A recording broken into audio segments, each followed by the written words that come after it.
बहू का अधूरा सपना। सिमरन का एक ही सपना है, पर न जाने उसकी किस्मत में क्या लिखा है। सिमरन के माता पिता उसकी उम्र को देखते हुए उसके लिए एक अच्छा सा वर ढूंढने लगते हैं। सिमरन के बापू, अब बस मारी छोरी की शादी हो जाए, मैं देवी माँ के दर्शन करने जाऊं। अरे भगवान, तू क्यों टेंशन लेवे है? मारी छोकरी के वास्ते एक से एक छोरे के रिश्ते आएंगे। बापू, मन्ने अभी शादी ना करनी, अभी तुम्हारा सपना भी पूरा ना होया। अरे छोरी, थारा दिमाग तो खराब ना हो गया? मारी नाक कटाएगी कि भरे समाज में। सिमरन के बापू, आप कल ही छोरे वालों को बुला लो, जितनी जल्दी हो सके इसके हाथ पीले करो और ससुराल भेजो। सिमरन की बहुत जिद करने पर भी उसके माता पिता उसकी बात नहीं मानते। अगले दिन सिमरन को लड़के वाले देखने आते हैं। उन्हें सिमरन एक ही नज़र में पसंद आ जाती है। लड़के की माँ यामिनी थोड़े खुले विचारों वाली होती है, इसलिए वो सिमरन से पूछ लेती है, बेटा सिमरन, आपको अगर अपना कोई सपना या आगे पढ़ाई पूरी करनी है तो आप मुझे खुल के इस बारे में बता सकती हो। अरे समधन सा, कैसी बात कर रहे हो आप?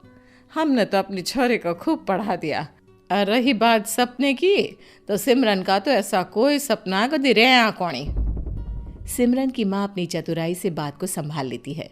सिमरन बहुत उदास हो जाती है, क्योंकि उसकी माँ उसका बचपन का सपना एक ही पल में कुचलती हैं और सिमरन की शादी का दिन आ जाता है।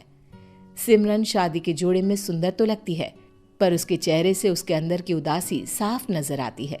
ये देख के उसकी सास यामिनी सिमरन की माँ से कहती है, सिमरन कुछ उदास सी लग रही है, सब ठीक तो है ना? हाँ हाँ समधन सा, सब ठीक है। वो शादी के बाद अपने माता पिता से दूर जाने की वजह से उदास है, और कुछ बात ना है। यामिनी अपनी समधन की बात मान लेती है और शादी की रस्में पूरी करने लगती है। आखिर शादी संपन्न हो जाती है और सिमरन की विदाई हो जाती है। अपने ससुराल आने के बाद भी सिमरन के चेहरे से उदासी नहीं जाती। ये सब देख के उसका पति विकास उससे पूछता है, क्या हुआ सिमरन, सब ठीक तो है? तुम कुछ उदास लग रही हो। ना, कुछ ना, वो मन ने अपने माँ बापू की याद सता रही है, और कोई बात ना है। अगर यही बात है तो मैं कल ही तुम्हें उनसे मिलवाने ले जाता हूँ। अगले दिन विकास और सिमरन तैयार होकर निकल जाते हैं। घर पहुंचकर सिमरन अपने माता पिता से मिलती है। शाम होने से पहले वो दोनों वहां से रवाना हो जाते हैं, पर अभी भी विकास को सिमरन कुछ खास खुश नहीं लगती। ये देख के विकास अपनी माँ के पास जाता है। माँ, जब से शादी हुई है सिमरन काफी उदास सी रहती है। क्या ये शादी उसकी मर्जी के खिलाफ हुई है? बेटा, ऐसा तो कुछ नहीं हुआ, पर हाँ, मैंने भी उसे काफी गुमसुम और उदास ही देखा है। माँ, कहीं ऐसा तो नहीं कि सिमरन के माता पिता ने हमसे कोई बात छुपाई हो जिसके चलते सिमरन उदास हो? मुझे लगता है कोई तो बात जरूर है। खैर, तुम टेंशन मत लो, मैं सिमरन से बात करती हूँ। ये कहकर यामिनी सीधा सिमरन के पास जाती है। यामिनी को अपने कमरे में देखकर सिमरन थोड़ी सहम सी जाती है। सासू माँ, आप यहाँ कोई काम था तो मुझे बुला लेते। नहीं नहीं सिमरन, ऐसा कोई काम नहीं है। हम तो बस यूं ही अपनी बहू के साथ थोड़ा समय बिताने आ गए। कहीं तुम्हें डिस्टर्ब तो नहीं किया ना? ना सासू माँ, ये आप क्या बोल रहे हो? आप बीमारी माँ ही तो हो। नहीं, ऐसा तो नहीं है, क्योंकि अगर ऐसा होता तो तुम अपनी इस उदासी का कारण हमें जरूर बताती।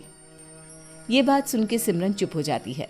यामिनी समझ जाती है कि जरूर कोई बात है जो सिमरन शादी से पहले उसे बताना चाहती थी, पर किसी वजह से नहीं बता पाई।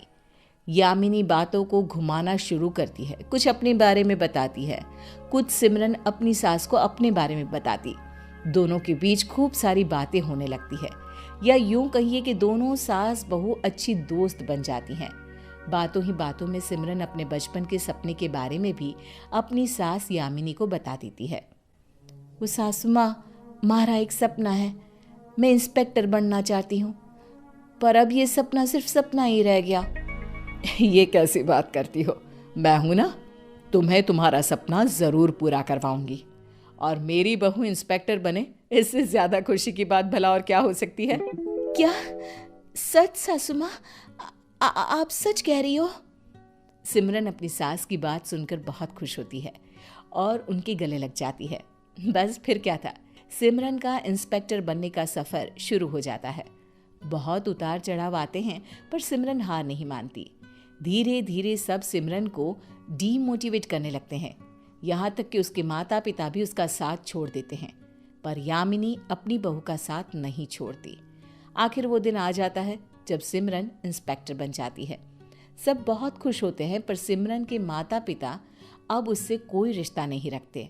फिर एक दिन, सिमरन के बापू, घर में चोरी हो गई, हमारे सारे गहने ले गए, यहाँ तक कि खूंटे ते बंधी भैंस और गाय ने भी चुरा ले गए। हाय रे, मैं तो बर्बाद हो गया। अब मैं इतना धन कैसे जुटाऊंगा? मन तो एक ही रास्ता नजर आ रहा है, खुदकुशी। अब जी के भी क्या करना है? सिमरन को भी अपने मायके में हुई चोरी के बारे में पता चलता है। वो तुरंत अपनी टीम के साथ अपने मायके पहुंच जाती है। जब उसे पूरी बात पता चलती है तो वो अपनी टीम के साथ खोजबीन करने लगती है और अंत में चोरों तक पहुंच जाती है। सिमरन की सूझबूझ देख के सभी लोग बहुत सराहना करते हैं। तभी यामिनी सिमरन की माँ से कहती है, समधन जी, आपने तो अपनी बेटी का सपना और बेटी दोनों को छोड़ दिया था, पर मैं जानती थी कि मेरी बहू बहुत काबिल है। मने माफ कर दो समधन सा, मैं अपनी छोरी की काबिलियत ना पहचान पाई। माफी ही मांगनी है तो सिमरन से मांगिए, जिसने ये जानते हुए भी कि उसके माँ बाप गलत कर रहे हैं फिर भी उनकी इज्जत पर कोई आंच नहीं आने दी। यामिनी की बात सुनकर सिमरन के माता पिता बहुत शर्मिंदा होते हैं और दोनों अपनी बेटी सिमरन से कहते हैं, मारे से बहुत बड़ी गलती हुई है छोरी, जो थारी काबिलियत ना पहचान सके। हाँ हमारी बच्ची, हमने माफ कर दे। माँ बापू, आप हमारा बुरा कौन ही चाह सकते। मन्ने पता है आपने हमारी भलाई के लिए ही हमारा ब्याह कराया है और इस कारण से ही मैं आज इंस्पेक्टर बन पाई हूँ, क्योंकि आपने मारे को हमारी दूसरी माँ से मिलवाया, जिसने हमारा साथ कदे नहीं छोड़ा। मैं तो बस सबसे यही कहना चाहती ही कि बेटी ने पढ़ाओ न बेटी ने बचाओ। सब सिमरन की ये बात सुनकर बहुत खुश होते हैं और सिमरन के माता पिता भी अपनी बेटी के इंस्पेक्टर बनने की खुशी में दावत रखते हैं और उसकी जीत की खुशी धूमधाम से मनाते हैं।